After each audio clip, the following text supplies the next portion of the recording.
Es una sensación inolvidable. La primera vez que uno visita algún país donde las oraciones de este tipo sobrevuelan el cielo, siente un profundo estremecimiento. Es muy probable, lo más posible, que no conozca las palabras, el lenguaje, lo que se está diciendo. Pero nota, muy adentro, que hay una espiritualidad profunda en el ambiente. Hemos tenido la fortuna de poder viajar por muchos países islámicos y siempre nos hemos quedado con la sensación de que quedaba algo por contar. Algo que trasladar a nuestros amigos. Un mundo quizá tabú, quién sabe. Quiero preguntarle a todo un experto, a Andrés Guijarro. Andrés, buenas noches, amigo. Hola, buenas noches. ¿Qué estamos escuchando, Andrés? Pues estamos escuchando la primera sura, el primer capítulo del texto sagrado del Islam, del Corán, que se llama Al-Fatiha, la apertura. ¿Y por qué es importante, y tú lo destacabas, como de alguna forma elemento protector contra el mundo que hoy vamos a descubrir y que tú en parte nos vas a descubrir para toda la audiencia? Ese mundo de los espíritus, espectros, yo no sé llamarlos casi daimones, seres que no son ni de este mundo ni del otro, seres intermedios. Esto sería una especie de protector espiritual para todo ese universo en el que se cree como una realidad en el Islam.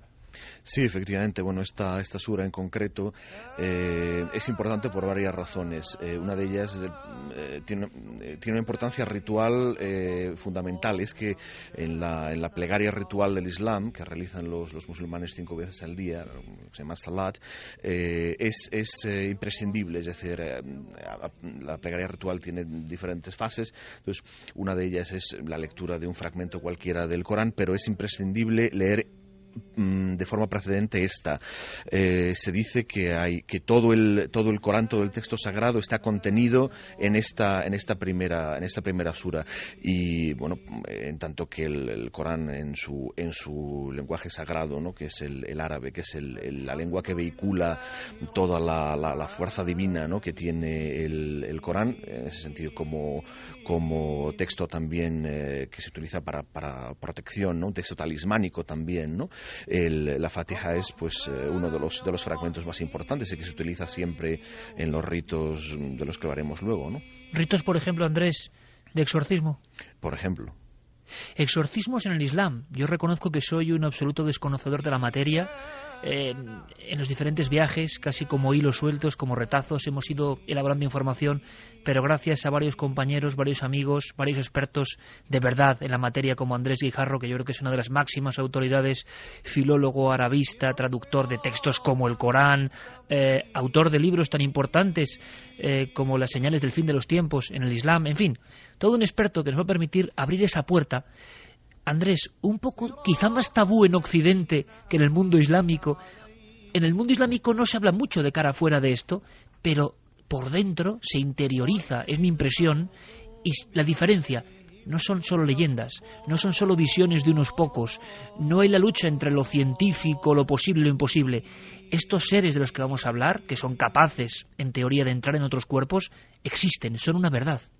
Sí, efectivamente. Bueno, no creo que sea un tabú, no. Forma parte de la creencia de la espiritualidad islámica en todo el mundo islámico, no solo en el mundo árabe, lógicamente, el mundo islámico en general. Forma parte de la creencia. Hay un capítulo, una sura del Corán que se titula Al-Jinn, ¿no?, precisamente los genios, ¿no?, traducido así si queremos, ¿no?, que habla de estos seres del mundo intermedio, ¿no? Y forma parte, por así decirlo, del en fin, dogma de fe, ¿no?, aunque no existe ese término, no exactamente en la espiritualidad islámica, pero sí forma parte de la creencia asumida de la religión islámica, como puede ser la creencia pues en la profecía en el sentido de la revelación, ¿no?, a través del profeta del Islam, ¿no?, de Muhammad, o la creencia de los ángeles, o en el otro mundo, en el mundo espiritual. La creencia en el mundo intermedio es una realidad, vamos, estamos hablando de una de una visión del mundo no materialista, para que los oyentes nos entiendan, ¿no? En el que se concibe una pluralidad de mundos, en el que el nuestro es solamente uno de ellos, el mundo material, el mundo de las cosas que se perciben por los sentidos, está sumergido misteriosamente en una pluralidad de mundos que lo rodean, ¿no? Y entonces, si ya el mundo material, ¿no?, el mundo físico es complejo y diverso, los otros mundos, los mundos paralelos, mundos intermedios y más allá en los mundos espirituales son muchísimo más complejos y muchísimo más diversos que el mundo material nuestro, ¿no? Es curioso, Andrés, que la mística en ocasiones, sea cual sea la religión, se aproxima, por lo menos en términos, a lo que en ocasiones la física cuántica o de vanguardia nos va demostrando sobre dimensiones paralelas.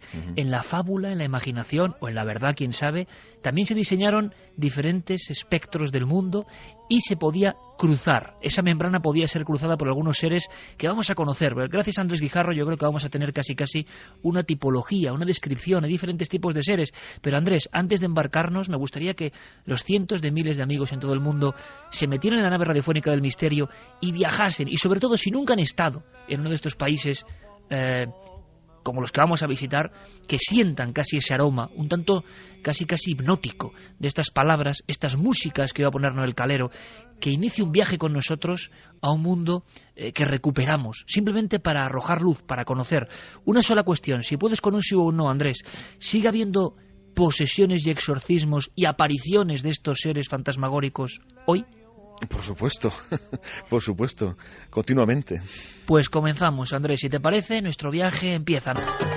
Nuestra idea, nuestro viaje, planea por diferentes lugares, por diferentes desiertos, los lugares de ruina, por ejemplo, los lugares abandonados, y lo veremos desde el principio de la historia. Al parecer han sido enclaves donde lo irracional, lo extraño, lo místico se presentaba, se manifestaba. Antes de eso, hablando un poco de lo que es esa profesión curiosa, ¿no? El exorcista y el exorcismo.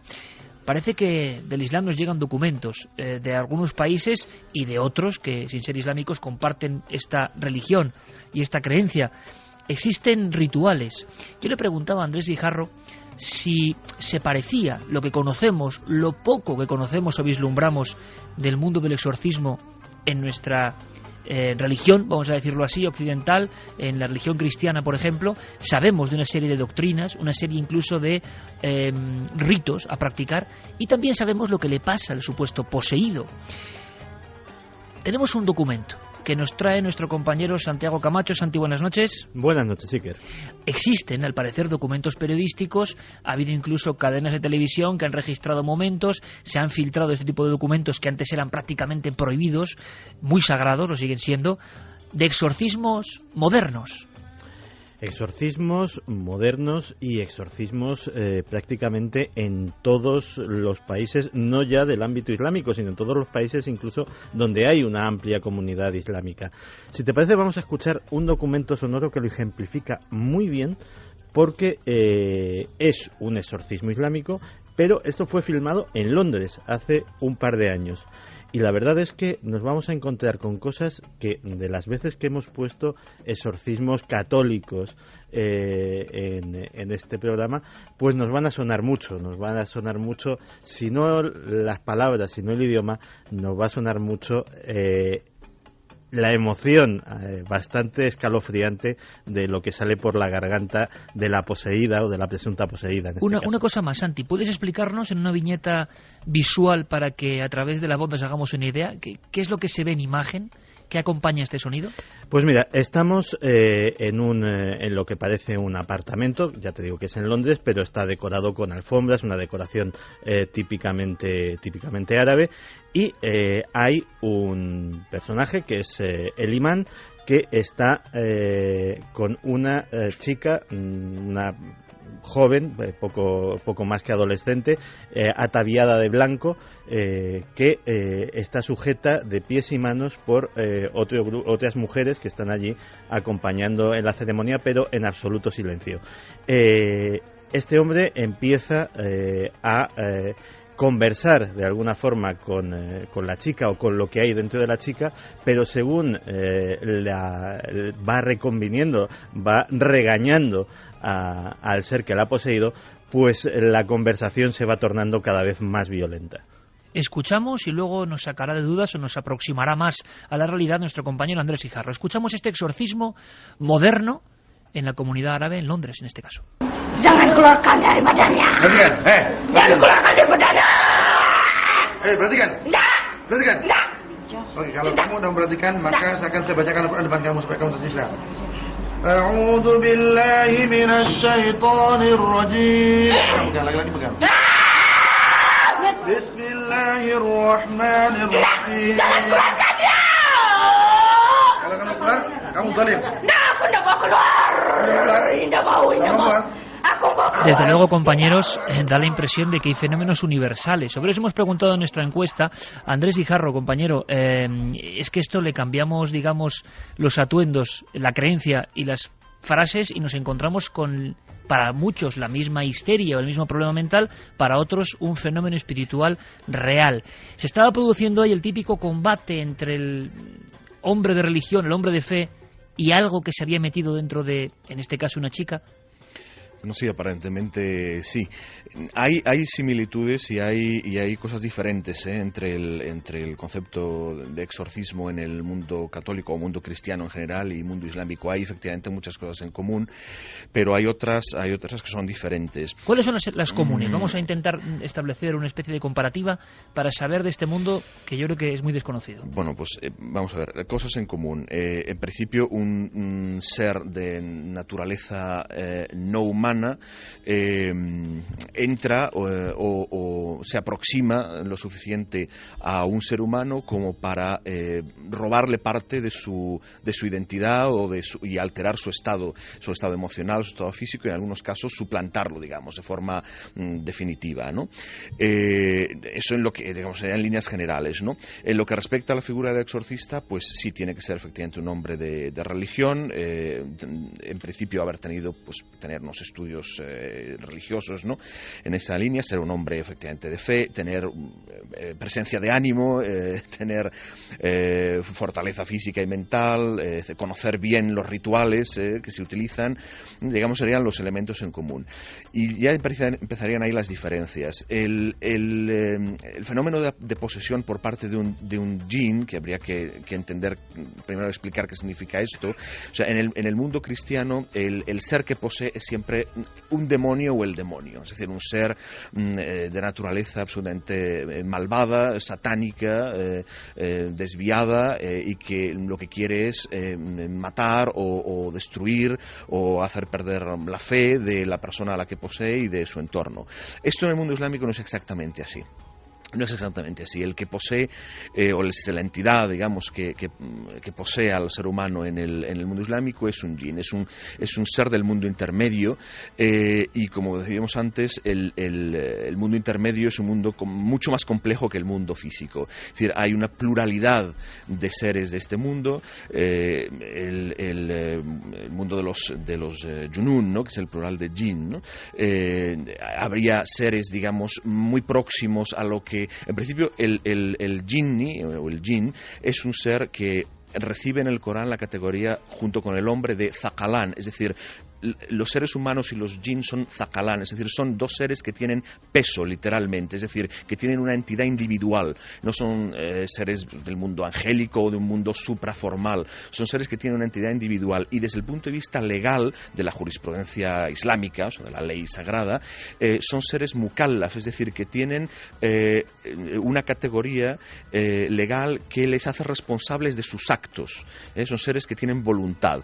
Ahora bien, dentro de este mundo intermedio hay una pluralidad enorme de seres de naturaleza diversa. O sea, habría, como estábamos diciendo, los que tendrían una naturaleza próxima a la del ser humano y otros que serían seres periféricos, por así decirlo, y no siempre satánicos, no siempre malvados, no siempre demoníacos.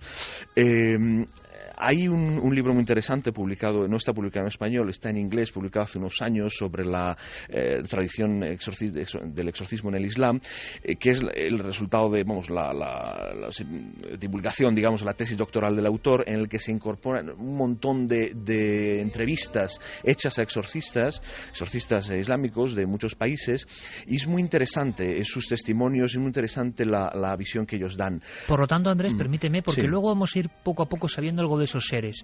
Pero hablando primero de esa función tan extraña y que creíamos algunos casi solo propia de la religión católica.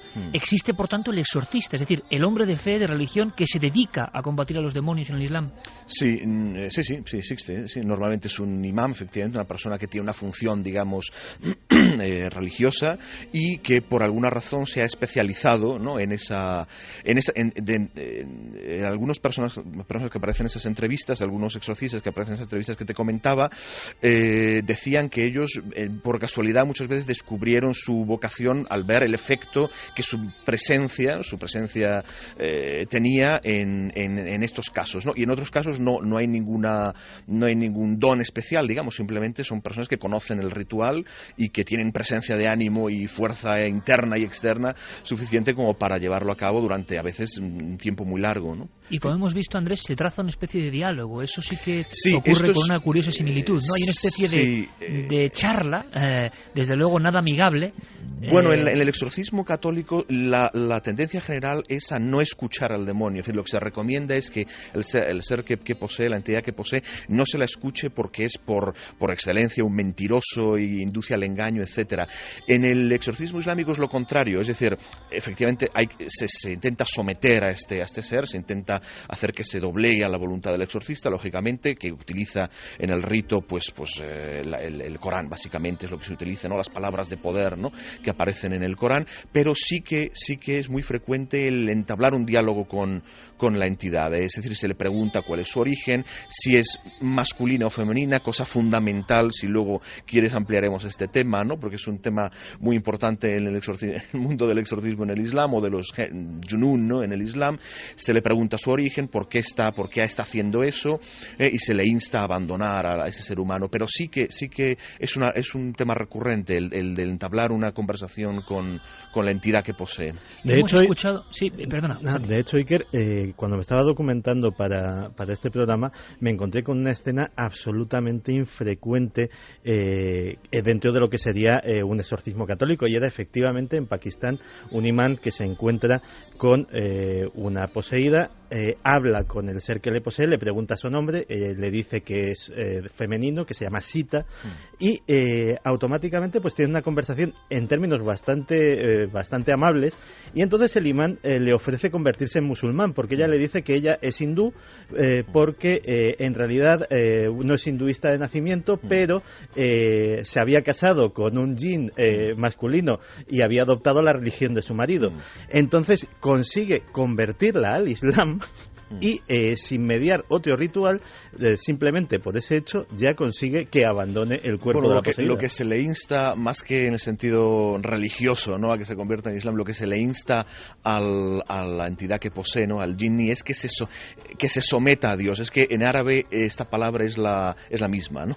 Es decir, se le insta a que se someta a Dios. Es decir, se asume que si ha tomado posesión de un ser humano, está haciendo algo, es un jinn rebelde, digamos, está haciendo algo en contra de lo que Dios les ha dicho a ellos, que es que se mantengan al margen del mundo de los hombres. Si ha tenido lugar esta intromisión en el mundo de los hombres, es que se ha rebelado contra esta decisión de Dios, y entonces se le insta al jinn que se someta a Dios, que se someta a la voluntad de Dios y que abandone a este ser, ¿no? Andrés, ahora conoceremos un poco más, después entraremos en el proceloso mundo apasionante de quiénes son estos seres, quién puede poseer, por qué puede poseer, pero nos gustaría saber también si los fenómenos físicos o los fenómenos que experimentan estos poseídos o poseídas en el Islam también son similares a los que hemos recogido en diferentes investigaciones.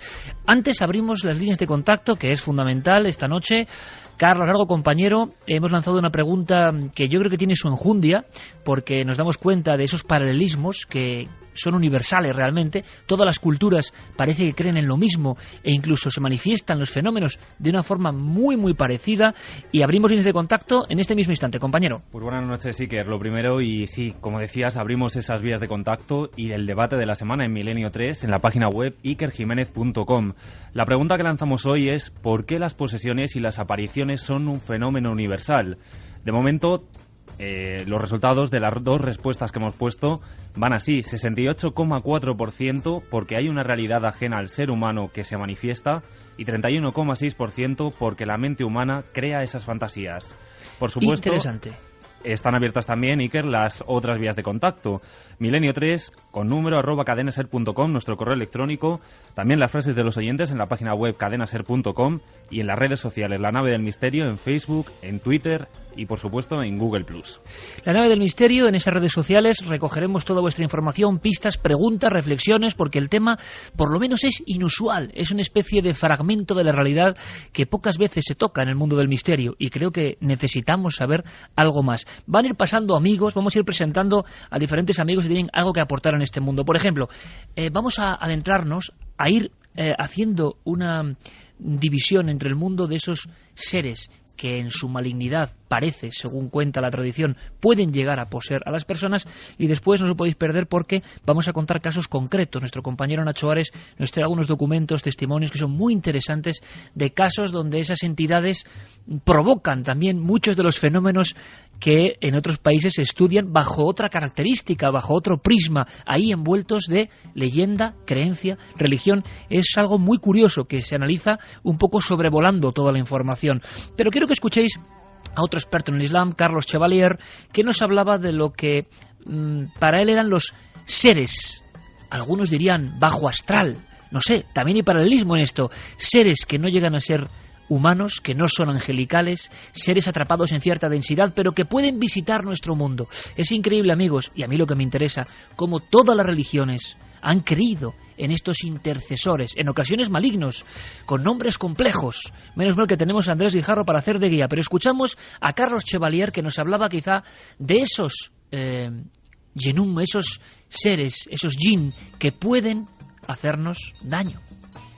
Pero dentro de los Sayatín, los peores son los Marijin, porque son los sanguinarios, son los que le pueden hacer daño a las personas, a los animales, pueden introducirse dentro de ellos, explicarían los casos de posesiones, pero todavía quedaría un grado más perverso, peor, que serían los Afarit, que son los provocadores de catástrofes.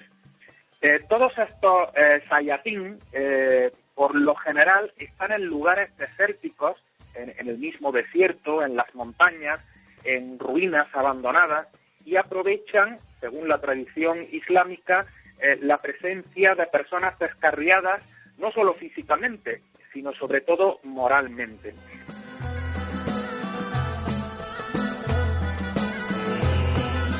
Arenas, ruinas, lugares desolados, vamos a visitarlos. Andrés, parece otra de las características, entornos propicios. Esto siempre me ha parecido muy interesante, porque arqueología y misterio, por muchísimos motivos, y nuestra audiencia lo sabe, han estado siempre como engarzadas, ¿no? En muchos lugares, en nuestra propia tierra, incluso en España, donde ha habido yacimientos arqueológicos, se van superponiendo, como si fueran sustratos, precisamente de un yacimiento, de una cata arqueológica, otro tipo de sucesos y leyendas. En el mundo islámico parece que pasa lo mismo, y me gustaría mucho esta primera radiografía. Lugares abandonados de este tipo, lugares antiguos, lugares con difuntos, no son muy recomendables, porque uno se puede encontrar con estos seres del mundo intermedio, ¿no? Sí, efectivamente. Bueno, hay el mismo profeta del Islam, el mismo Muhammad, nos recomendaba que cuando se pasara al lado de unas ruinas o de algún vestigio de una civilización ya desaparecida, que se pasara uno muy rápido y que se tapara la cabeza con su manto, ¿no? Él mismo lo hacía así, ¿no? A ver, los Yunun están donde están los hombres. Cuando en un lugar los hombres han desaparecido, ellos permanecen. O sea, los lugares lugares, digamos, residuales, ¿no? Los lugares en ruinas. No es que ellos los busquen, es que son lugares en los que estaban con los hombres se fueron y ellos quedaron, ¿no? Entonces, es por eso por lo que se deben evitar. También se recomienda, efectivamente, no viajar en solitario por lugares solitarios, precisamente por eso, ¿no? Porque uno nunca está solo, en realidad, ¿no? Y siempre, todas las tradiciones espirituales, en el Islam, una de ellas, aconsejan no quedarse desprotegido, ¿no? En determinadas situaciones, ¿no? Para un hombre tradicional, para un hombre que pertenezca a una civilización tradicional, sería muy sorprendente, ¿no? Ver cómo en nuestra civilización moderna, contemporánea, los hombres nos encontramos en la mayoría de los casos en una situación de extrema vulnerabilidad y desprotección frente a realidades y mundos en los que estamos inmersos y desconocemos. Es decir, no llevamos a cabo ritos de protección, no tenemos ningún instrumento en nuestra civilización moderna, ¿no? Y materialista para protegernos de realidades que, bueno, en algún caso nos pueden perjudicar, ¿no? Andrés, ¿sabemos algo de esas realidades? En una religión de corte iconoclasta, de alguna forma, como el Islam, quizá no haya, claro, representaciones gráficas que nos puedan servir, pero ¿hay algún estudio, alguna crónica que hable de el aspecto? ¿Qué estamos hablando? ¿De una silueta, de algo inmaterial, de un aire, de una figura monstruosa? ¿Cómo son estos seres espirituales extraños? El Corán, el libro sagrado del Islam, que habla en el capítulo que habla de ellos, dice que fueron creados, dice literalmente, min marish min nar, que se traduce algo así como una mezcla entre fuego y aire o un fuego sin humo.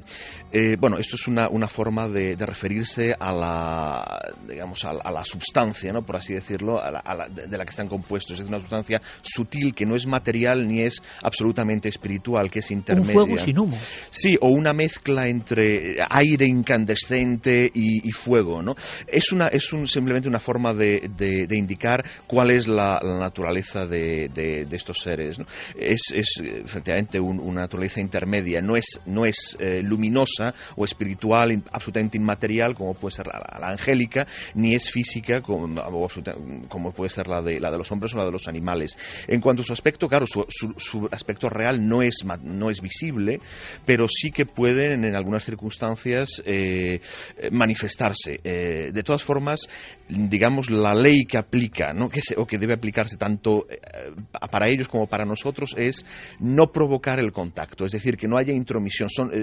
Según la tradición islámica, ellos están en este mundo desde antes de la aparición del hombre, fueron creados antes de la aparición del hombre, entonces nos llevan ventaja en ese sentido, pero son mundos que no deben entremezclarse.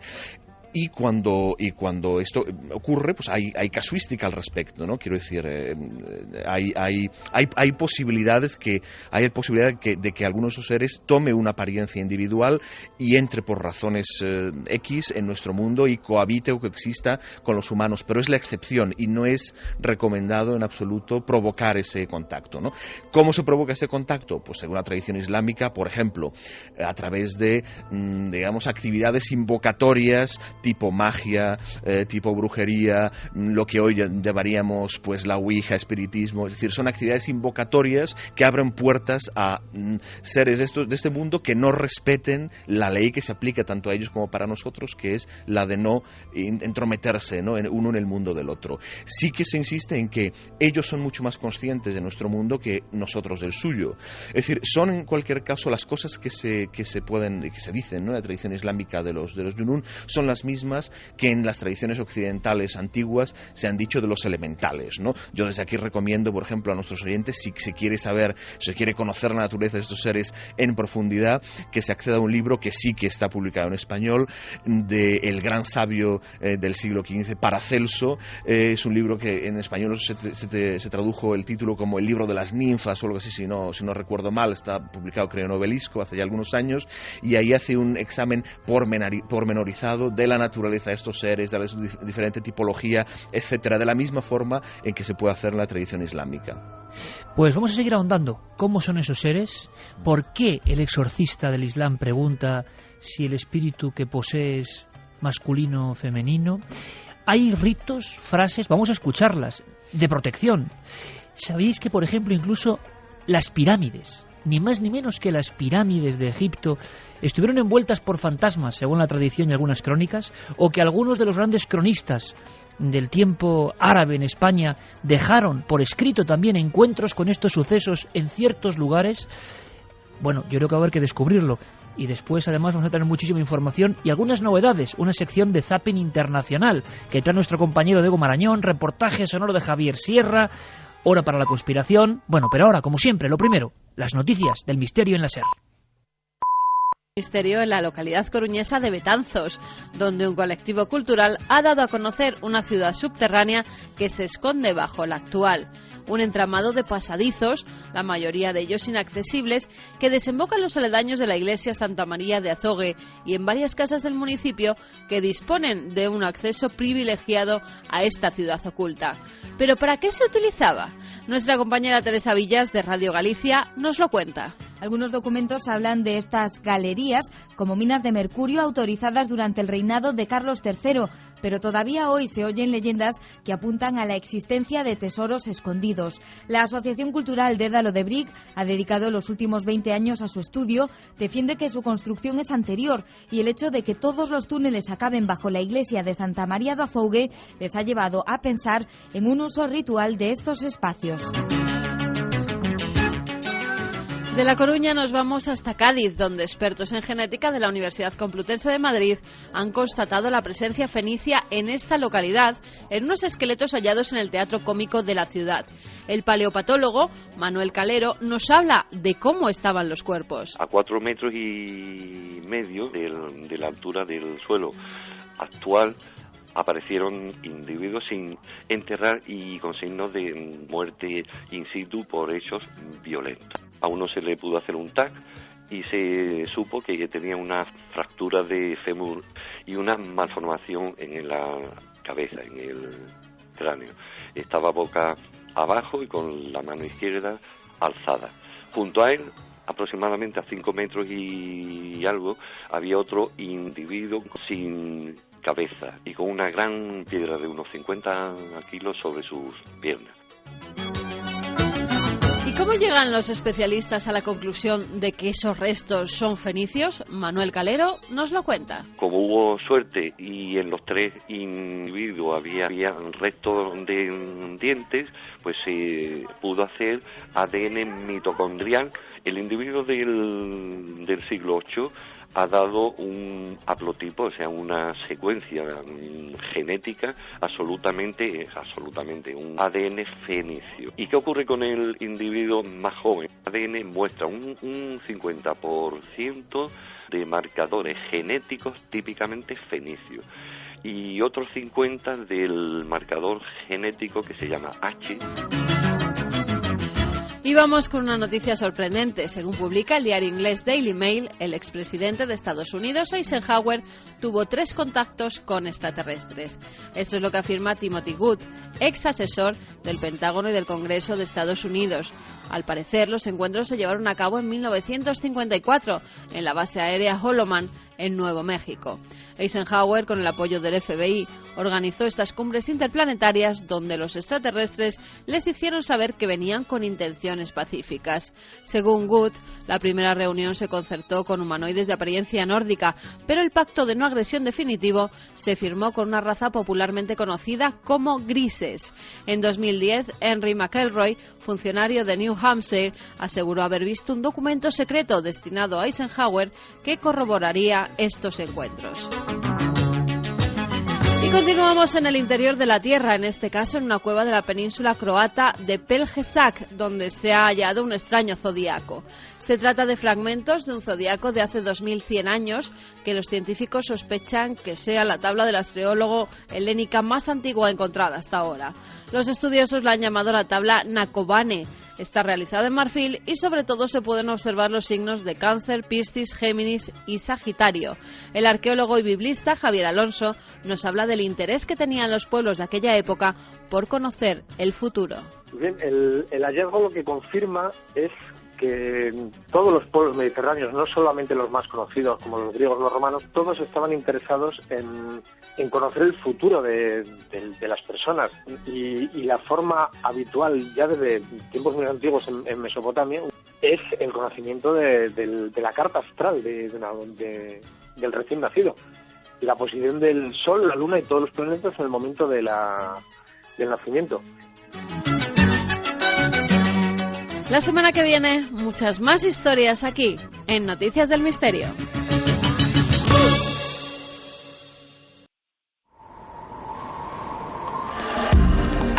Nunca antes habías estado tan cerca de lo desconocido. Milenio 3.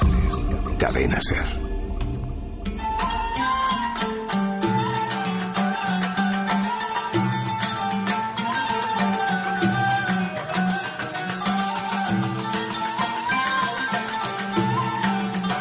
Esto que está sonando ahora mismo, queridos amigos y amigas de Milenio 3, es música ancestral, auténtica, de pleno corazón del Cairo.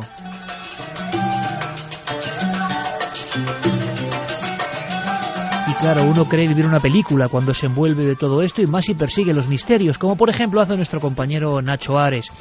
Quiero saludarle ya porque trae algo que yo no conocía y que me parece asombroso para completar este extraño puzzle fascinante del Islam y la conexión con lo paranormal sobrenatural. Nacho, compañero, buenas noches. Hola, Ike, ¿qué tal? Buenas noches. Yo no sabía algo que tú me contabas, que nos va a contar ahora uno de tus entrevistados allí in situ en el Cairo, y es la conexión entre las pirámides y los espectros, los jinn, que parece que rondaban por las ruinas más célebres de toda la Tierra, yo creo. Vamos a escucharle si te parece y luego me amplíes la información, ¿te parece? Perfecto. Bueno, los primeros árabes que entraron a Egipto, cuando vieron a las pirámides, ellos hablaron sobre las fantasmas mismas que construyeron a las pirámides. Los mismos árabes, los musulmanes en el siglo VII, cuando invadieron a Egipto, la primera descripción de las pirámides, que ellos hablaron sobre las fantasmas que construyeron a las pirámides.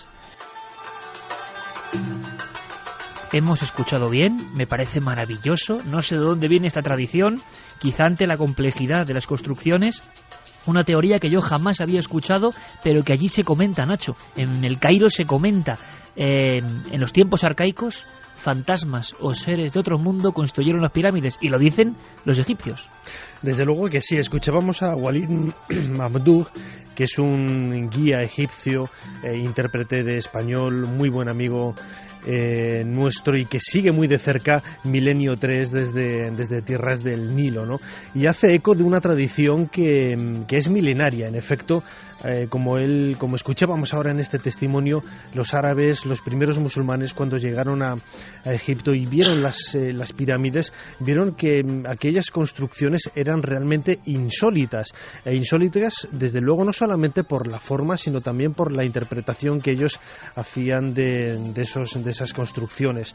Nosotros las vemos ahora como las construcciones de los grandes faraones. Sin embargo, en aquella época, pues en el siglo VII, las interpretaron de una manera, pues como cualquiera podría interpretarlas, ¿no? Como algo totalmente ajeno a su idiosincrasia, a su naturaleza, y lo veían como producto de fantasmas, como producto de seres extraordinarios, como producto de una tradición milenaria que desde luego no entraba en su manera de ver la naturaleza.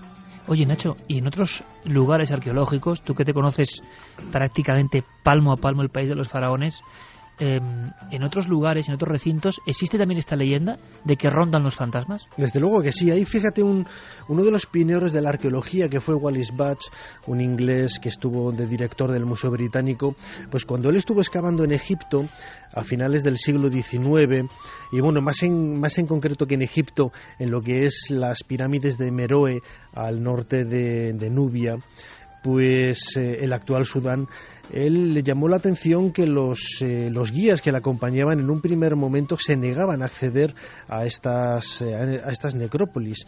Ellos siempre habían sido bastante recelosos de ir a estos lugares. Y fíjate, Iker, que él lo que cuenta en sus diarios de trabajo, lo que cuenta Wallis Budge, es que él tuvo que acercarse en primer momento en solitario, porque cuando los dos guías que iban junto con él para ir a ver estas pirámides pirámides le dijeron: no, maestro, nosotros nos quedamos en este lugar, y si quieres ir tú, adéntrate tú mismo a este lugar tenebroso e insólito, y nosotros te esperamos aquí. Es mucho el miedo que tienen todavía los musulmanes en acercarse a estos lugares, ¿no? Porque están rodeados de secretos que para ellos siempre están vinculados al mundo de los fantasmas y de lo insólito.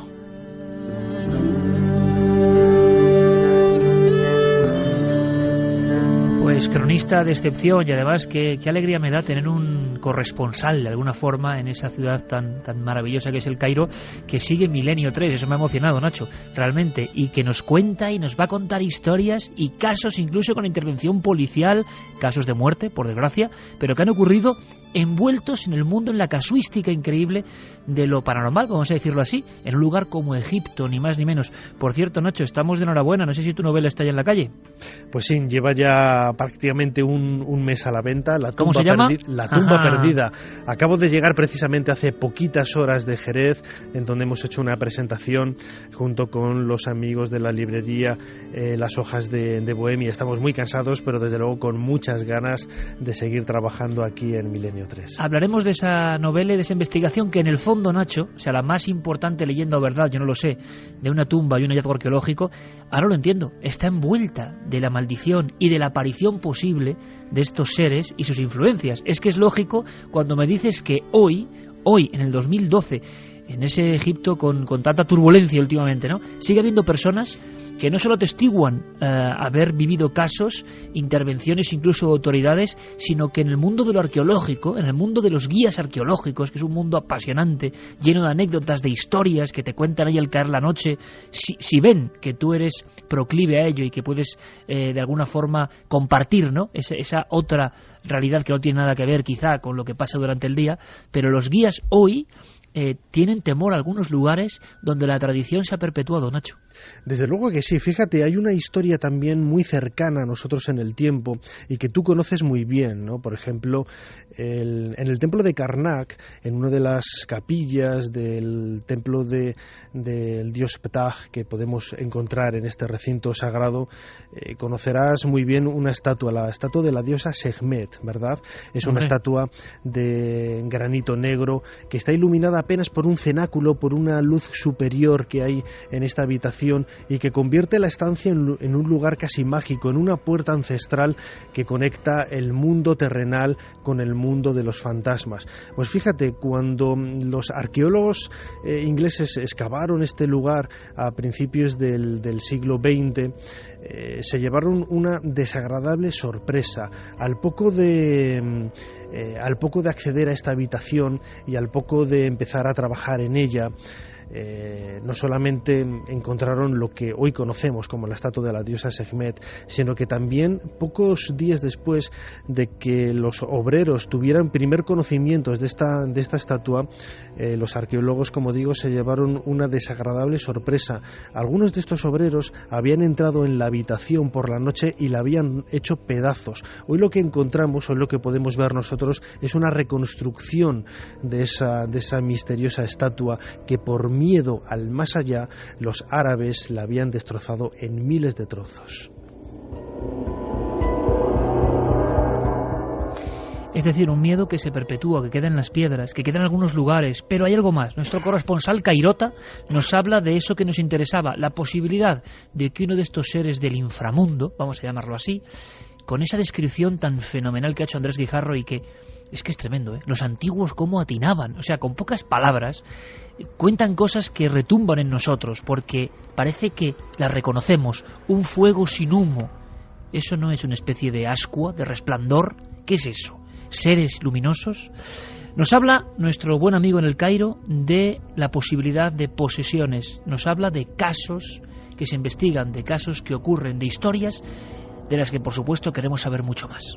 No tenemos un texto en la religión musulmana o por ejemplo en el Corán que está hablando sobre esto, pero son tradiciones, leyendas que dicen que algunas veces, por ejemplo, una persona del otro mundo está, por ejemplo, enamorado con una persona viva y puede ser hombre o mujer, claro, puede ser del otro género, y él puede hacer problemas para él, causar problemas para él en su vida, le impide de casarse, por ejemplo,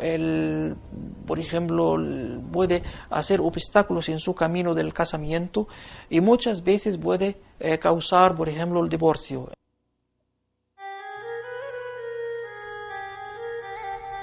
Seres que se entrometen en nuestra vida, en las cosas más cotidianas, pero es que veremos que sobre eso hay casuística e incluso podríamos decir hasta jurisprudencia. Es sorprendente. Un texto de nuestro amigo Andrés Guijarro dice: el Islam no acepta la posibilidad de que el espíritu de un fallecido regrese a este mundo tras su partida o pueda comunicarse con los vivos. Ojo a este dato, porque esto sí que es una diferencia importantísima. El fantasma, el eterno fantasma de nuestro mundo occidental, es el que vuelve del más allá. La eterna historia que viene desde el mundo grecorromano, el muerto que se presenta de nuevo para decirnos algo. Esto, Andrés, es importante. En el Islam no ocurre, el muerto no vuelve para hacer estas cosas. Siempre es la acción de estos seres del mundo intermedio, ¿no? Sí se considera la posibilidad de que, por ejemplo, en un sueño, alguna persona, un ser que haya fallecido de este mundo, se entiende, se aparezca para dar algún mensaje de índole espiritual a la persona. Esto sí se acepta. Ahora, el concepto occidental de fantasma, es decir, el espíritu del fallecido que pues lleva a cabo determinadas actividades en nuestro mundo, o incluso se le puede ver, se le puede contemplar de una u otra forma, no. La tradición islámica no niega la fenomenología en absoluto, lo que le da es otra interpretación. Todos esos fenómenos de tipo pues paranormal, poltergeist o apariciones fantasmales, etcétera, siempre se vinculan, es decir, cuando están relacionadas aparentemente con una individualidad de este mundo que ha fallecido, con un ser humano que ha fallecido, siempre se vinculan a un tipo de jinn que en árabe se le llama qarin, que significa efectivamente compañero, y que consistiría en un jinni, un jinn, un ser de ese mundo intermedio, que ha ido acompañando a esta persona durante toda su vida, porque ha tenido algún tipo de afinidad especial hacia él, por razones misteriosas, ¿no? Que obviamente no se conocen. Ha ido acompañando todos los días de la vida, o prácticamente todos los días de la vida, a esta persona, de tal forma que ha ido creando una especie de personalidad doble, ¿no? De forma que si este qarin no es bueno, digamos, es de naturaleza negativa, cuando la persona, el ser humano, ha fallecido, y según la tradición islámica, pues su esencia espiritual ya está en el mundo espiritual y no va a volver de ahí, no va a comunicarse con los seres humanos. Si durante algún tiempo este qarin, jinn gemelo, digamos, de este ser humano al que ha estado agregado, digamos, toda su vida, sí que puede fingir o hacer ver a las personas que todavía siguen aquí, a familiares, amigos, etcétera, o seguir apegado, digamos, a la realidad física, doméstica, etcétera, que era de la persona que ha fallecido, y manifestarse de alguna otra forma, incluso a veces de forma voluntaria, imitando la personalidad del ser fallecido, para engañar, para, en fin, perturbar, para molestar o para aterrorizar, incluso si decimos si este qarin es de naturaleza negativa, ¿no? O sea, el qarin sería un poco un clon del más allá, de alguna forma, ¿no? Un calco, una sombra. Sí, efectivamente. Este es un mundo muy complejo. Vamos a ver, el mundo de los seres del mundo intermedio son seres de naturaleza psíquica, por entendernos. Entonces, muchas veces resulta muy difícil saber dónde termina el ser humano y dónde empieza el jinn, o dónde empieza el jinn y dónde termina el ser humano. Algunos sabios del Islam han dicho que de los elementos que componen al ser humano, de todos los elementos que componen al ser humano, materiales, psíquicos, sutiles, energéticos, espirituales, el ser humano es un agregado de todos esos elementos. El ser humano tiene un grado muy alto de naturaleza jinn. De naturaleza jinn, es decir, de alguna forma un elemento de nuestra naturaleza comparte esa misma naturaleza de estos seres del mundo intermedio, ¿no? Vamos a hacer una cosa, vamos a escuchar otra oración que nos ha proporcionado Andrés Guijarro, otra oración que hace de talismán. No es un versículo. Es un versículo. Sí, son todos los ritos del exorcismo, que pueden tener pequeñas diferencias entre exorcista y exorcista, se basan fundamentalmente en la utilización de determinados versículos del Corán. Es decir, es la herramienta por excelencia, ¿no? Esto es, Andrés, el Ayat al-Kursi. Sí, efectivamente, es la ley del trono, ¿no? Vamos a escucharlo y nos cuentas qué es, porque esto de que un ser de otro mundo se pueda entrometer de alguna forma, poseyendo o no, pero haciendo la vida imposible, incluso con temas amorosos por en medio, nos ha sorprendido, y creo que esto nos va a proporcionar todavía datos que nos van a dejar alucinados, a mí y a la audiencia. Lo vais a comprobar. Escuchamos estas palabras, Ayat al-Kursi. Andrés, cuéntanos, ¿esto qué es? ¿Qué estamos escuchando? Bueno, esto es un fragmento de una sura más larga del Corán y es por excelencia el fragmento talismánico del Corán. Todo el Corán en sí mismo es talismánico, es una herramienta de protección, en tanto que en su lengua sagrada, atención, no en las traducciones, sino en su lengua sagrada, en la lengua que fue revelado, que es el árabe, y que es la lengua, digamos, que vehicula todas las bendiciones y que vehicula la energía, ¿no?, divina, por así decirlo, y que se puede utilizar con estos fines. Este fragmento y las dos últimas suras, los dos últimos capítulos del Corán, son dos suras breves, una que se titula Al-Falaq, ¿no?, la aurora, y la última que es An-Nas, los hombres, son por excelencia las tres herramientas básicas del exorcista en el Islam. Y los usos que puedo hacer de ella, pues si quieres entramos en ellos ya, ¿no? Por supuesto, directamente, y sobre todo, si es posible, que no hablemos solo de fábula, sino de realidad creída profundamente, como que uno de estos jinn puede entrometerse en matrimonios, puede poseer a mujeres o hombres. Vamos, eso tiene que ver con lo que comentábamos antes, una de las diferencias entre el concepto de posesión en el Islam y en el cristianismo. El cristianismo la posesión siempre es producto de la malignidad del ser que posee, ¿no?, que es de naturaleza satánica o demoníaca. En el Islam no siempre es así. Hay veces que sí y hay veces que no. Hay veces que es producto de una especie de obsesión que tiene este ser por un ser humano. Entonces, podemos decir que un grandísimo porcentaje de las posesiones en la tradición islámica vienen de seres que en la tradición occidental se les denominaría íncubos o súcubos, es decir, seres que entran o se vinculan de alguna forma al ser humano por una pulsión de índole sexual, una especie de atracción de naturaleza sexual, o el equivalente que sea para ellos, ¿no?, en su mundo. De forma que hay muchos de los ritos del exorcismo, cuando el exorcista le pregunta ¿por qué te has entrometido en la vida de esta persona? ¿Por qué has entrado en ella? La respuesta del jinn es que le ama o que le desea o que quiere casarse con él o que está enamorado de esta persona y que no le va a dejar, etcétera, ¿no? Es muy, muy, muy frecuente, muy frecuente. Y en esos casos no sería una posesión de naturaleza satánica, sería producto de una obsesión o de obsesión amorosa, qué curioso. Sí, o de un especial una especial afinidad de algún tipo que se nos escapa obviamente por parte de estos seres del mundo intermedio, de estos Junun, hacia esta persona en concreto, ¿no? Y en cualquier caso, y luego también insiste los exorcistas en el Islam que no hay siempre un mismo grado de posesión, es decir, no todos los casos serían tan radicales como el que hemos oído antes o como el que estamos acostumbrados, a ver, pues en el mundo cristiano a través del cine, etcétera, ¿no? Hay muchos grados, y ese sería el definitivo, en el que el ser ya domina, digamos, completamente a la persona, ¿no? Se ha adueñado de su voluntad, se ha adueñado efectivamente. Pero habría muchos grados, ¿no? Manifestaciones de obsesión espontánea, ¿no?, por parte de la persona, ¿no?, del ser humano, me refiero en este caso, ¿no? U otros muchos grados, ¿no?, de posesión por parte de este ser. En cualquier caso, el ritual siempre consiste en la lectura sobre la persona, ¿no?, poseída de estas aleyas.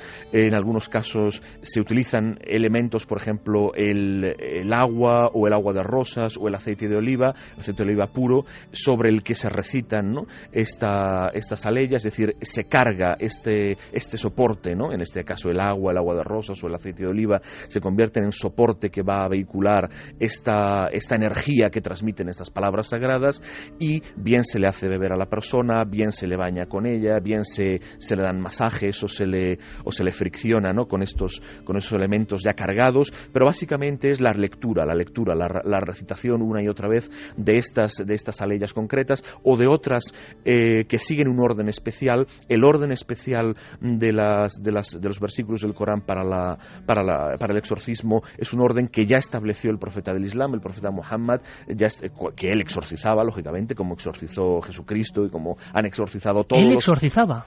Sí, por supuesto, como exorcizó Jesucristo también a los posesos, y como exorcizó el Buda, y como exorcizaron todos los fundadores o grandes seres, ¿no?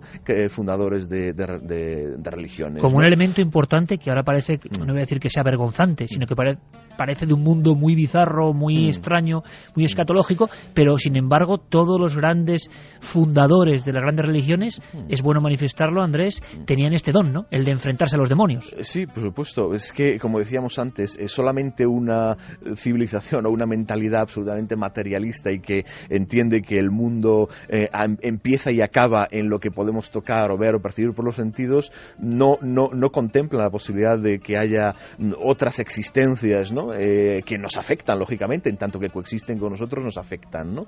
Una cosa que me interesa y seguro que va a interesar a la audiencia, porque yo no lo he oído jamás y creo que es interesantísimo, el aceite de oliva como elemento, que curioso, porque el agua, el agua de rosas, hasta lo entendemos, el aceite, claro, como españoles también lo entendemos, pero como material casi sagrado que vehiculiza o que lleva toda la potencia, digamos, ritualística de las oraciones. Sí, pero esto ocurre en la tradición católica también. El aceite de oliva es lo que se usa para la unción de los enfermos, por ejemplo, para que es un sacramento de la Iglesia católica. Claro, pero en un exorcismo nos o en parece... el bautismo también se unge al niño con aceite de oliva, ¿no? Sí, en el exorcismo no, efectivamente. En el exorcismo, el exorcismo católico utiliza el agua bendita, ¿no? Y este agua en el Islam se bendice recitando sobre ella o recitando y soplando sobre ella las aleyas, ¿no? Los versículos del Corán, ¿no? Andrés, fenomenología en el poseso, en el poseído. En esos casos más dramáticos, ¿qué se manifiesta?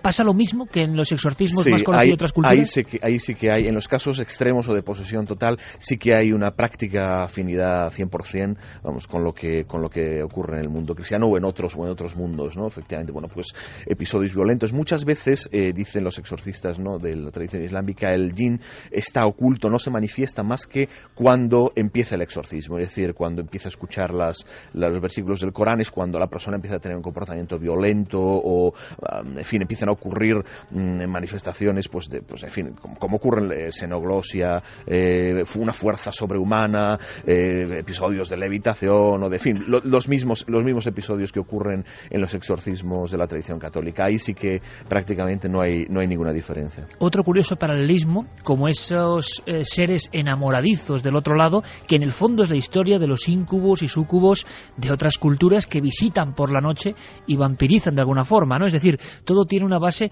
que es muy común. Santi, tú has estado indagando en la cuestión de casuística y ahora Nacho nos va a contar unas cosas junto con nuestro corresponsal en el Cairo, realmente interesantes, de casos concretos, de casuística concreta, pero parece que esa especie como de efectos clásicos, xenoglosia, titanismo, autolesiones, ocurren hoy en los diferentes países de ámbito islámico y están ocurriendo también los exorcismos y algunos incluso se están filmando. Sí, de hecho hay, y como ya te he dicho, prácticamente en todos los países del ámbito islámico se está dando el exorcismo.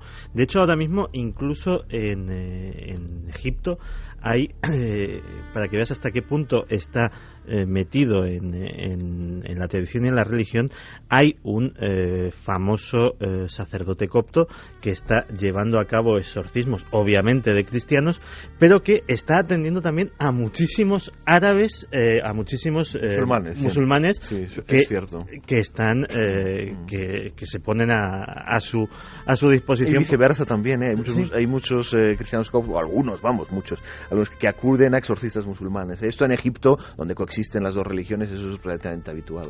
Y desgraciadamente también he constatado un fenómeno que también se da en la tradición del exorcismo cristiana, que es el exorcismo que sale mal o el exorcismo que es llevado a cabo por alguna persona no preparada o especialmente fanática. Recordemos los casos pues del exorcismo del Albaicín o del exorcismo de Annalise Mitchell, que fue llevado a cabo por sacerdotes pero también acabó fatal.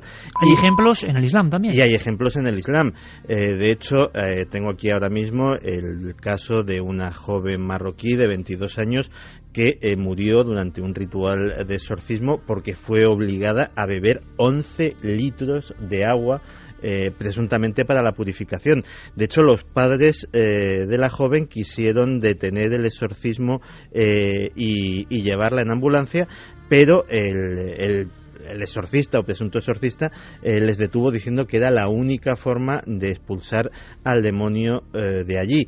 También me he encontrado pues los típicos, este encajaría más con lo del exorcismo del Albaicín, personas que no tienen ninguna cualificación, que directamente se meten por fanatismo o por, llamémosle entre comillas, buena voluntad a una tarea de estas. Y en Kuala Lumpur el año pasado se dio un caso atroz en que un joven, Muhammad Fauzi, de 23 años, ha sido sentenciado a una larga pena de prisión porque acabó con la vida de sus dos padres, de ambos progenitores, al quererles practicar un exorcismo que además, según la prensa birmana, es muy comedida y entra muy poco en los detalles, pero a los que sometió, cito textualmente, a abusos imposibles de reproducir. Lo cual pues da mucho lugar para la imaginación. Pero efectivamente, o sea, igual que ha habido en el ámbito cristiano, pues exorcismos que han acabado mal, pues también evidentemente los hay en el mundo musulmán. Es curioso porque estamos aprendiendo una vez más, y ahora escucharemos vuestras reflexiones, opiniones, preguntas, para pasar luego a la casuística que está pasando hoy, que está ocurriendo hoy, casos recientes que me parecen muy interesantes y de los que yo jamás había oído hablar, pero es cierto que nada parece casual. La lucha entre la luz, las sombras, el bien y el mal, en todas las religiones del tiempo más arcaico, parece que tienen los mismos patrones, y eso ya en sí es una gran pregunta. No todo es quizá azar o las cosas se inventan por pura fantasía. Sobre eso iba un poco la encuesta. Da la sensación de que hay unos bloques, unos cimientos. Da igual la religión, da igual el pensamiento hacia dónde derive después. Parece que hay unas bases que nos cuentan la misma historia, una sin duda estremecedora y fantástica historia. Seguimos viajando. Carlos Largo, hacemos caso, ponemos por supuesto micrófono a nuestra audiencia. Vamos a repasar la encuesta de la semana en Milenio 3 en la página web ikerjimenez.com. ¿Por qué las posesiones y las apariciones son un fenómeno universal? Ahora mismo, un 67,7% opina porque hay una realidad ajena al ser humano que se manifiesta, y el 32,3% de nuestros oyentes opina porque la mente humana crea esas fantasías. Reflexiones, pensamientos al aire, a las ondas, nunca mejor dicho, de nuestros oyentes. Juan Antonio Ortiz Sánchez nos comentaba: esta práctica era común en las sociedades antiguas y tenía su origen en la magia.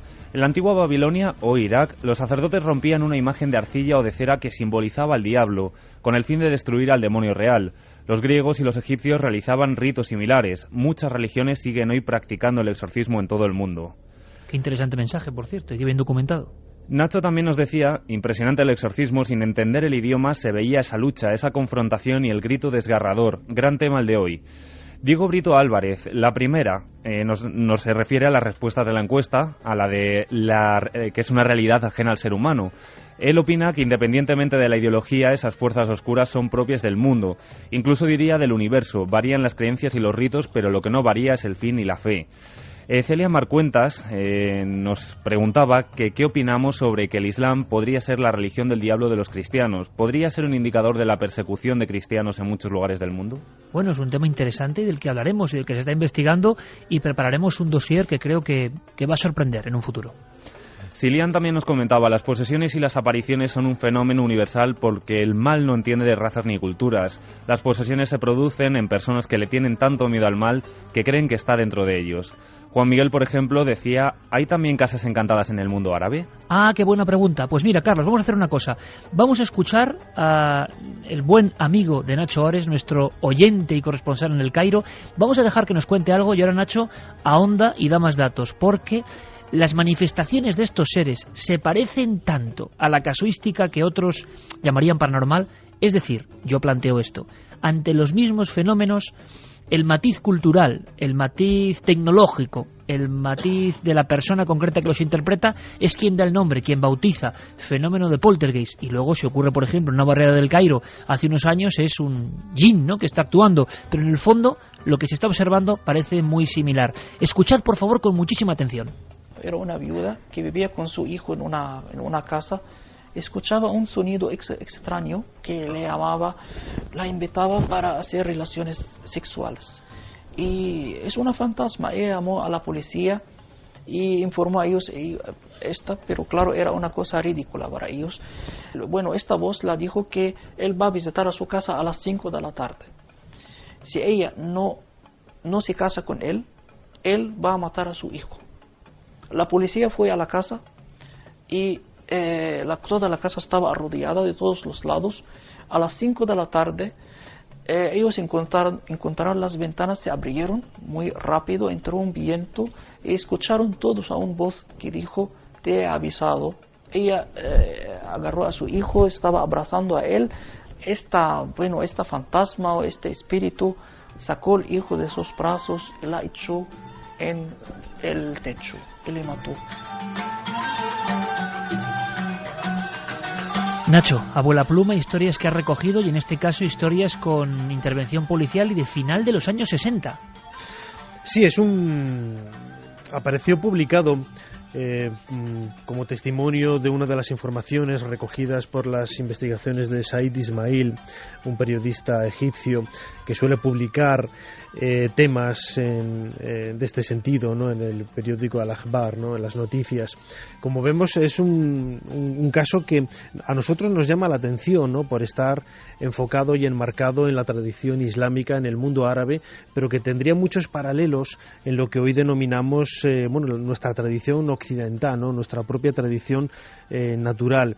Y sin embargo vemos que tanto en un entorno como en el otro los ámbitos, los problemas siempre son muy parecidos, ¿no? Y aparecen voces, aparece un increscendo y el tema sexual por en medio también, otra vez.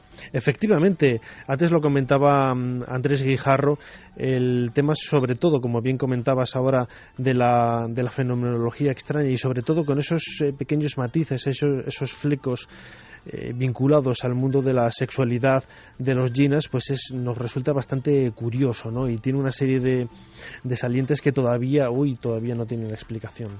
Es curioso, Nacho, luego me comentarás, porque hay periodistas, algunos curiosos en cuanto a su proceder, porque informa de este tipo de sucesos envueltos de leyenda, envueltos en ocasiones de datos, y bueno, sus publicaciones no dejan de ser un material sumamente interesante, como esto que nos cuenta ahora Carlos Chevalier, y es las oraciones tradicionales, no las que emplea el exorcista, sino las oraciones, vamos a decir, para salir al paso, o casi las frases que se comentan, se dicen, esto imagino que es tradición puramente popular, entre quienes creen que estos jinns pueden aparecerse en cualquier momento.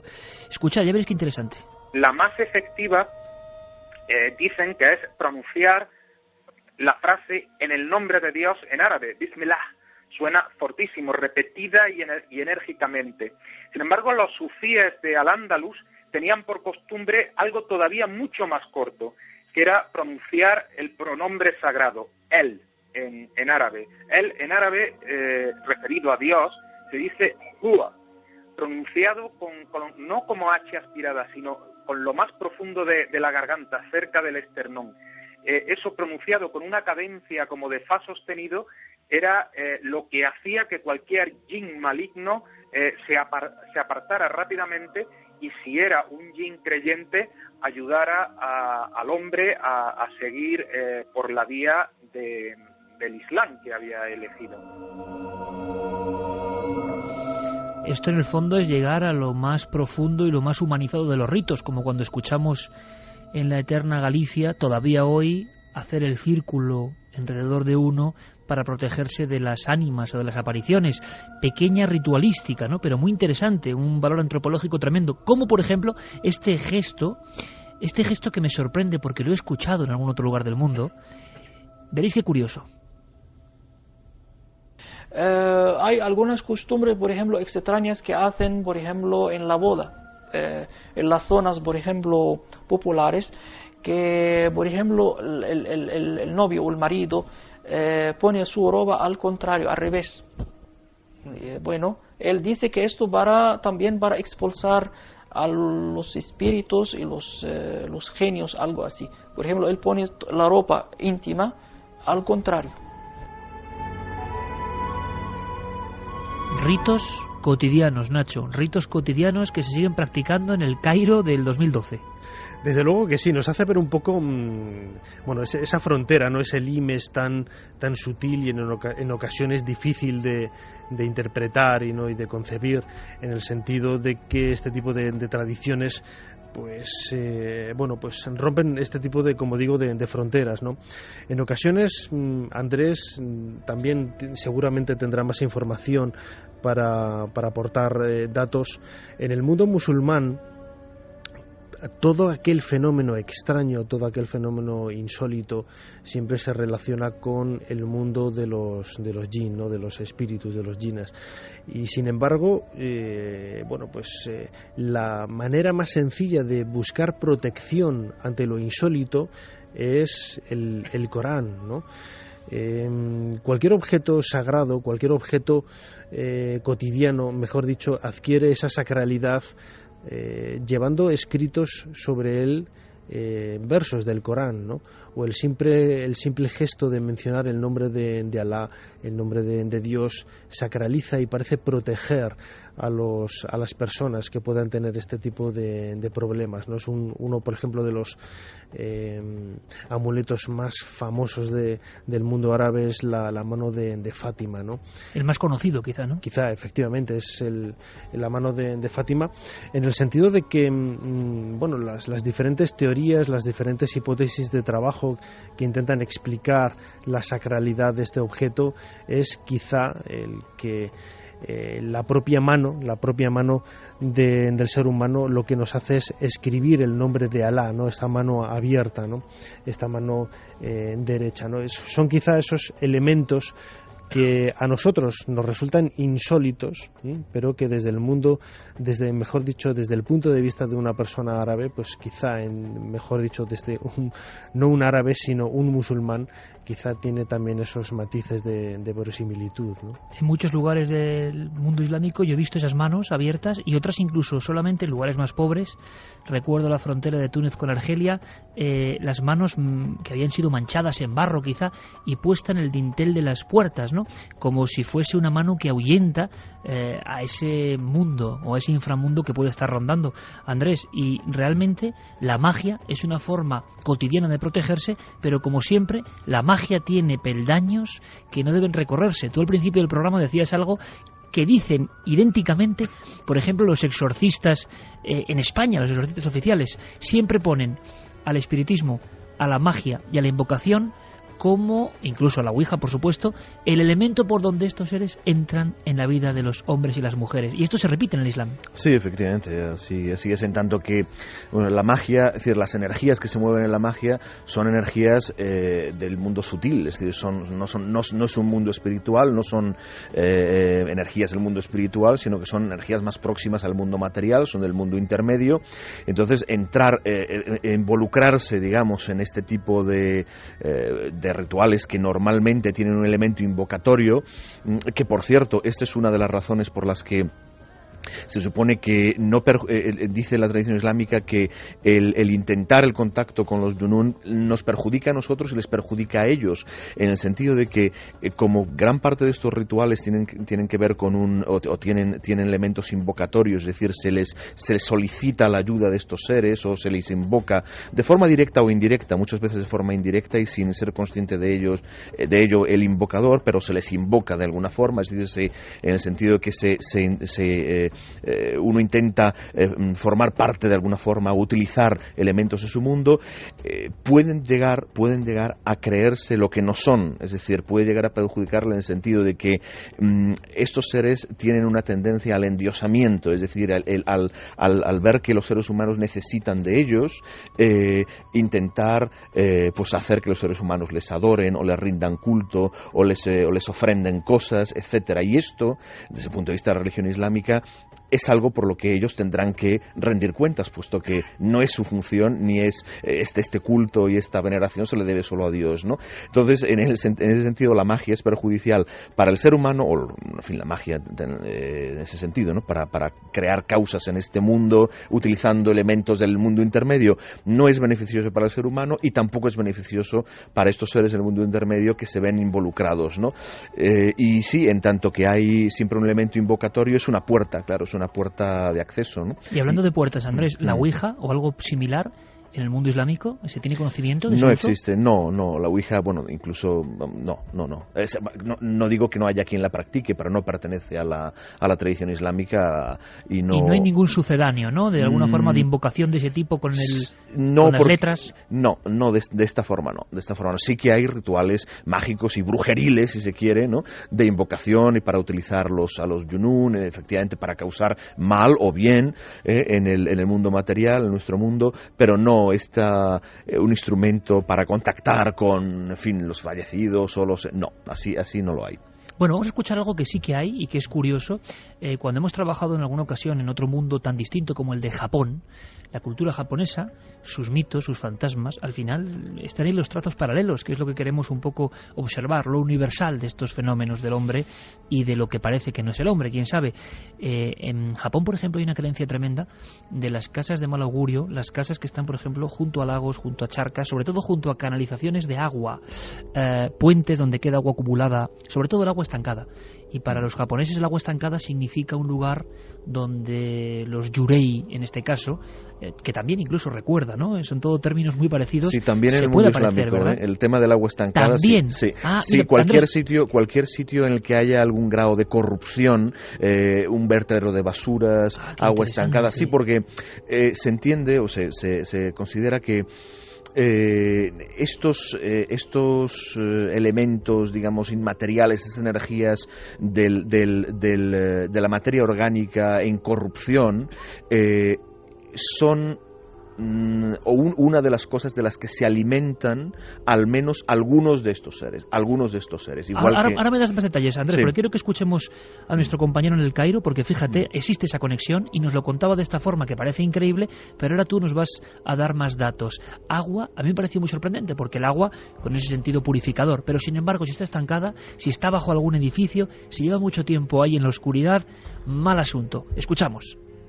Además de las historias de la voz que pueden escuchar del agua, que por ejemplo se arrojaban mujeres en la agua y por ejemplo puede ser una mujer se suicida, por ejemplo un hombre se suicida y después de a lo largo de muchos años se podía escuchar una voz que le llama desde el agua. Esto pasaba muchas veces en las aldeas. Sí, siempre en las aldeas hay una relación entre el agua y las fantasmas. Siempre cuando estás cerca, tienes una casa cerca de un lugar que tiene agua, un canal de agua, por ejemplo un brazo del río Nilo, hay posibilidad de ver algo extraño. Alguien que te llame desde el agua, una voz extraña, algún ruido. Alguien que te llame desde el agua. Qué curioso paralelismo ha surgido aquí, Andrés, ¿verdad? El agua junto al hogar, el agua quizá como, no sé, espejo yo que puede adentrar esto. En lo que estaba diciendo esta persona, una cosa es efectivamente lo que él decía, que corrientes de agua o desde el río se oyeran voces o hubiera alguna presencia allí. Esto es una cosa, esto es algo que aparece también en la tradición de los elementales en Occidente, son las ondinas, son las ninfas del agua que atraían a los hombres, ¿no? Ahí estaríamos hablando de un yin que habita el agua, es decir, un yin del agua, igual que los hay del aire, igual que los hay de la tierra, pues los hay del agua, entonces sería un yin del agua. Otra cosa son las aguas putrefactas o las aguas estancadas, eso es diferente. Ahí la presencia de los yunun tiene que ver con los efluvios, digamos, de esa putrefacción, igual que en un sitio en el que, bueno, pues digo, un sitio inmundo o un sitio sucio, un vertedero de basuras en los que hay, digamos, efluvios no solamente físicos sino también sutiles. Estos son los que atraen, ¿no? Estos, y normalmente, claro, se dice efectivamente los yunun que habitan estos lugares, los yunun que se alimentan de la putrefacción o de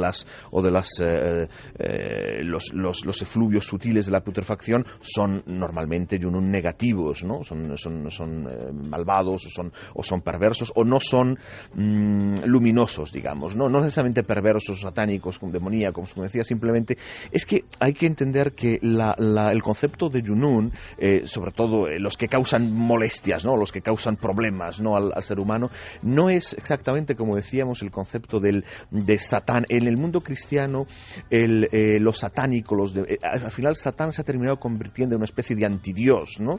De un ser poderosísimo, un ser que en el mundo islámico el mundo de los yunun o la influencia de los yunun negativos se puede considerar más como una infección, es decir, es un fenómeno de infección que puede ser más grave o puede ser menos grave. Entonces, si es menos grave, si es un fenómeno de infección, digamos, leve, bueno, pues es fácilmente, con todas esas herramientas que da la misma tradición islámica, la fuerza de los versículos del Corán, etcétera, pues se atenúa. ¿Qué es una infección más grave? Bueno, pues es el mismo medicamento, pero en dosis más altas, ¿no? Entonces no tiene ese componente, no tiene, incluso los mismos exorcismos, si se ven, y algunos grabados, en fin, y filmados, no tienen ese componente tan solemne como tiene el exorcismo católico. Es una cosa mucho más cotidiana. Es muy interesante esas entrevistas que aparecían en este libro que comentaba al principio de los exorcistas, como con la naturalidad, claro, es algo a lo que ellos se enfrentan todos los días, ¿no? La naturalidad con la que hablaban de los diversos grados de posesión, de cómo afrontaban ellos el ritual, en fin, de forma muchísimo más cotidiana, muchísimo más natural que no el exorcismo como lo entendemos y que nos viene a la cabeza pues cuando mencionamos la palabra exorcismo. Se nos aparece el padre Carras inmediatamente, claro, y la película, ¿no? Con toda esa parafernalia y todo eso. Pero no, quizá, Andrés, es mucho más porque se cree realmente en ello. Porque da la sensación de que en muchas ocasiones incluso hay cierta lejanía, incluso de los propios exorcistas, y hemos hablado en alguna ocasión con ellos, bueno, cierta lejanía del fenómeno. Quizá en el mundo islámico esa creencia es mucho más verdad, ¿no? Yo creo que quizá por eso que te comentaba, por el concepto de lo demoníaco paranormal, ¿no? En el cristianismo es algo que está lejos y se teme mucho porque se le da una entidad que no se le da en el mundo islámico. En el mundo islámico, efectivamente, estos yunun, esos seres del mundo intermedio, algunos pueden ser satánicos, algunos pueden ser demoníacos, pero la mayoría son, es decir, cuando se entrometen, digamos, o cuando molestan o perjudican al ser humano, es bien por estos casos de obsesión de naturaleza extraña sexual, bien por ignorancia muchas veces, ¿no? Ellos mismos lo dicen, los exorcistas lo dicen cuando interrogan a estos yunun, muchas veces son ignorantes, son seres casi de una naturaleza casi animal. Es decir, decíamos que el mundo intermedio es mucho más complejo y la variedad, ¿no? de mundos y en la tradición islámica tradicional, incluso cuando se habla de los yunun, se habla de tribus, de naciones, de jerarquías, con una gran variedad, con una gran es un mundo pues muy complejo, ¿no? Resulta un poco escalofriante, Andrés, porque es un poco también el retrato de las razas del inframundo, ¿no? Vamos a hacer una cosa, por lógica, no podemos dejar nuestro país, España, a un lado, con toda la tradición. Lugares como Granada, por ejemplo, están repletos de historias, pero historias que, como en un bucle curioso, como si estos seres, sea lo que sean, no supiesen de nuestro tiempo, nuestro espacio, nuestras convenciones, siguiesen apareciendo. Y fijaos, casi como colofón a este planeo por este mundo del que no se habla habitualmente. Una sorpresa grande me la dio un juez, ni más ni menos, y un abogado del Estado, un hombre importantísimo y además gran cronista en Granada, César Girón. Le pido a nuestro compañero Noel Calero que localice el documento de César Girón, porque en siglo XXI hubo varias observaciones, claro, en el entorno próximo a la Alhambra, en entornos próximos, con una historia muy bien definida y que conecta con todo esto que estamos hablando. Y se hablaba de la figura de un niño vestido al modo árabe, pero claro, hablamos de un caso que fue investigado, que hubo juicios e investigaciones por parte del Tribunal de Menores, que hubo una serie de historias extrañísimas, puro expediente X, pero las apariciones ocurrían en zona de ruinas. Y además, como si fuese final y colofón de todo esto que hemos contado, parece una de esas historias de amor, quién sabe, pero claro, con documentos judiciales, con actas. Es una historia sorprendente que quiero que escuchéis en boca del propio investigador, del propio juez, César Girón. Es un suceso muy reciente de una niña que decía tener la visión de un niño moro que la perseguía, que se asomaba a la ventana del dormitorio en que dormía, que la despertaba por la noche, que se reía a su lado, que le tiraba del pelo, bueno, en definitiva, que estaba junto a ella casi incesantemente y que además la molestaba. Y es un supuesto muy reciente, tan reciente como de principios de este siglo, del año 2002, tanto que dio lugar a que esta niña fuese tratada por un equipo interdisciplinar, por médicos, psicólogos, pedagogos, y en principio se llegó a la única conclusión de que se trataba de una niña que estaba enferma, que presentaba una modalidad de neurosis. Ahora, lo realmente sorprendente es que la niña, que estaba en una institución del barrio del Albaicín, fue trasladada a otro lugar fuera de la provincia de Granada y solo con eso dejó de referir esta circunstancia. El acoso de este niño molesto, este ente que decía que la perturbaba y que ella describía como un niño vestido de moro. Y insisto, hablamos del año 2002. Esto es un buen punto final, ¿verdad? Porque estábamos hablando tradiciones, leyendas, antigüedad, textos sagrados que ya casi nadie entiende en el mundo moderno y tan aprisa, y de pronto, desde el ámbito judicial, una investigación en un lugar ni más ni menos como Granada, que no es cualquiera cosa, ¿verdad? Y la aparición de el típico ser quizá de entre dos mundos. Yo no sé qué es ni deja de ser.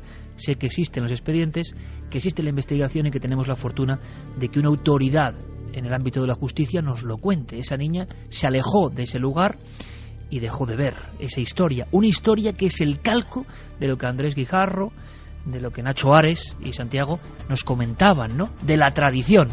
Pero la tradición a veces, algunas veces, parece que sigue presentándose y manifestándose.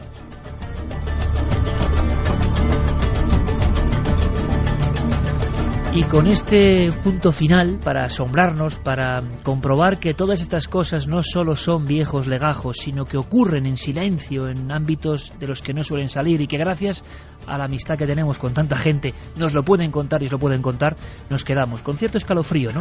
¿Quién sería ese niño, esa aparición? ¿Un djinn? ¿Quién sabe?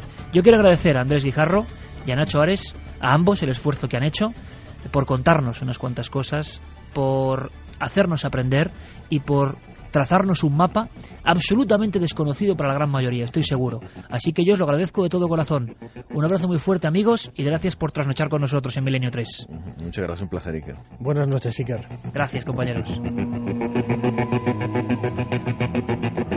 Por cierto, don Santiago Camacho, en el mundo islámico hay equipos de investigadores que persiguen estos fenómenos. Pues aunque parezca mentira, sí los hay, y de hecho me he encontrado con un país en concreto, que de hecho Diego nos va a contar alguna cosa ampliada, en el que hemos encontrado de entrada 2 programas de televisión remotamente primos de cuarto milenio. ¿En Pakistán? En Pakistán. Y un equipo de investigadores, un auténtico grupo de cazafantasmas, como los cazafantasmas norteamericanos de los que hablábamos hace algún tiempo en nuestro programa de televisión, que van y son relativamente conocidos y van a programas de televisión a contar sus experiencias allí por todo el país, en el muy islámico Pakistán.